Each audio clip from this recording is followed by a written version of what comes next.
Jeshi la Iran limeonya kuwa hoteli zinazohifadhi wanajeshi wa Marekani katika eneo la Mashariki ya Kati zinaweza kuwa shabaha halali katika vita vinavyoendelea kati yake Marekani na Israel.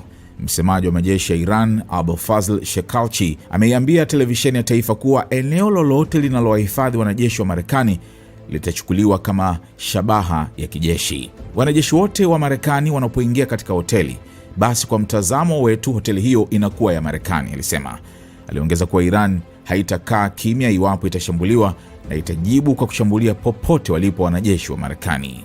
Wakati huo huo, jeshi la anga la Israel limetangaza kuwa limeshambulia kile lililokitaja kuwa ni kituo muhimu zaidi cha Iran cha uzalishaji wa makombora na mabomu ya majini.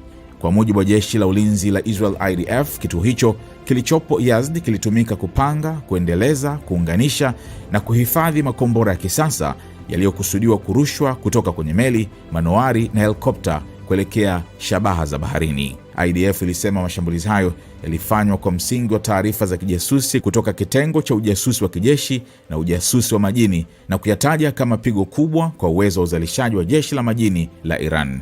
Mashambulizi hayo yanakuja siku moja baada ya Israel kutangaza kumuua kamanda wa jeshi la majini la jeshi la walinzi wa mapinduzi ya Kiislamu IRGC pamoja na maafisa wengine waandamizi.